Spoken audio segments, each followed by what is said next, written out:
Soal ketahanan pangan, saya mohon maaf, Pak Jokowi memang gagal kok dalam ketahanan pangan. Kenapa bisa gagal? Kalau non-performance itu wajar, misalnya ingin capai segini nggak capai.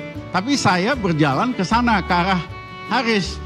Bahwa saya berhenti di tengah itu non-performance. Saya tidak mencapai karena banyak hal. Tapi yang terjadi kan saya berjalan ke sebelah sana.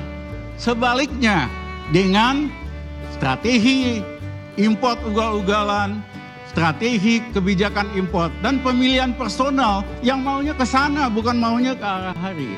Jadi harus dibedakan, prestasi tidak tercapai karena non-performance, tapi ada niat ke arah sana dengan prestasi tidak bisa dicapai karena berbalik arah. Gitu.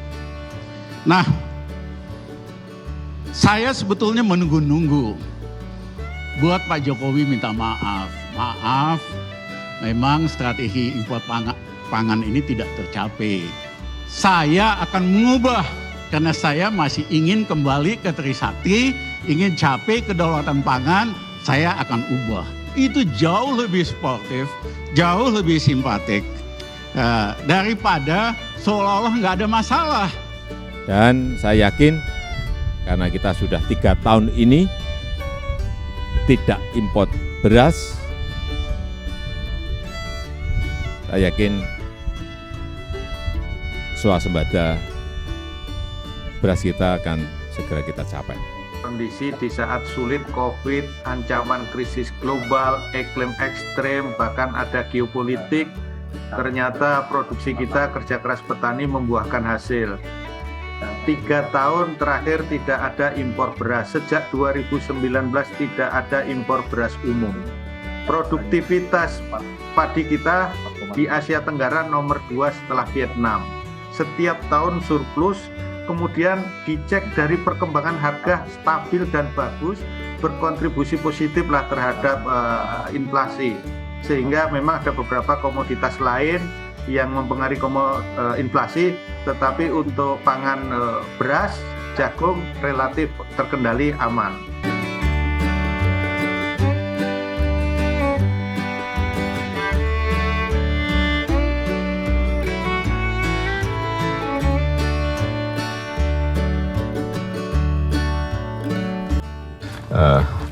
Hari ini saya dari pagi sampai sore tadi ke Kabupaten Kapuas, kemudian juga sekarang ke Kabupaten Pulang Pisau di Provinsi Kalimantan Tengah. Untuk apa? Kita merencanakan food estate atau lumbung pangan yang mulai sudah dikerjakan 2 minggu ini, terutama untuk urusan irigasinya dulu. Dan tahun ini insya Allah akan kita selesaikan kurang lebih 30.000 hektar terlebih dahulu. Kemudian berikutnya akan dalam 1,5 tahun sampai maksimal 2 tahun akan ditambah lagi 148.000 hektar. Baik itu di Kabupaten Pulang Pisau maupun di Kabupaten Kapuas. Untuk apa ini kita siapkan? Saya kira kita tahu semuanya, FAO sudah memberikan peringatan bahwa krisis pangan akan melanda dunia karena pandemi, juga karena memang adanya musim yang tidak bisa diatur dan diprediksi. Oleh sebab itu kita menyiapkan sekarang ini yang namanya cadangan logistik nasional.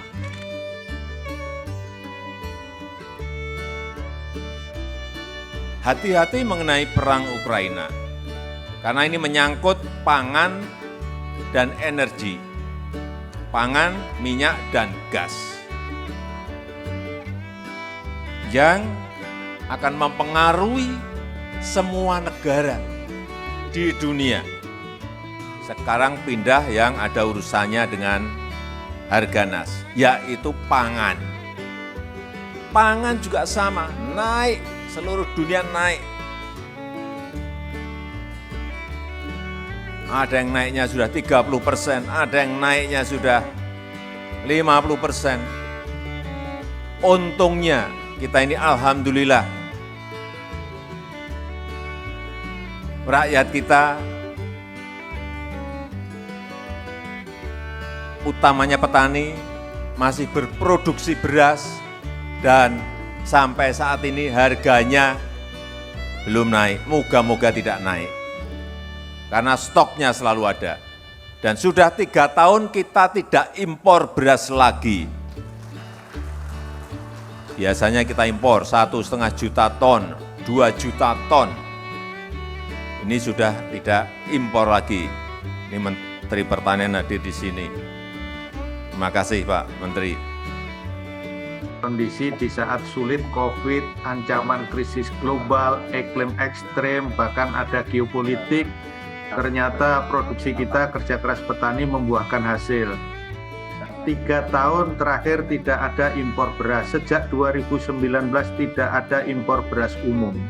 Produktivitas padi kita di Asia Tenggara nomor 2 setelah Vietnam. Setiap tahun surplus, kemudian dicek dari perkembangan harga stabil dan bagus, berkontribusi positif lah terhadap inflasi. Sehingga memang ada beberapa komoditas lain yang mempengaruhi inflasi, tetapi untuk pangan beras, jagung relatif terkendali aman. Nah itulah karena berkat berbagai hal yang bisa kita lihat. Yang pertama memang ada berbagai program, baik ekstensifikasi, intensifikasi sesuai kebijakan Bapak Menteri Pertanian meningkatkan produksi dan produktivitas di lahan terutama 7,4 juta hektar itu.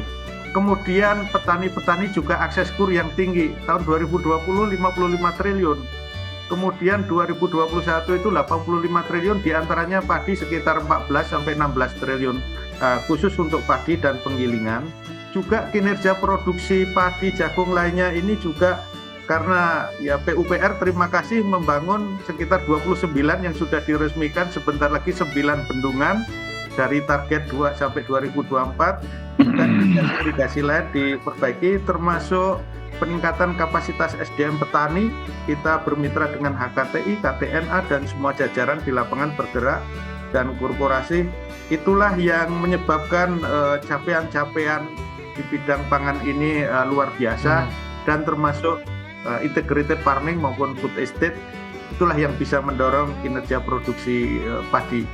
Insya Allah Bapak sebentar lagi akan dirilis survei stok BPS. Kami menunggu angka BPS stok berapa. Nah itu dan kelihatannya besar Bapak. Kemudian negara-negara lain minta ada surat resmi ke Indonesia, minta ekspor. Cina minta surat resmi itu sekitar 2,4 juta ton.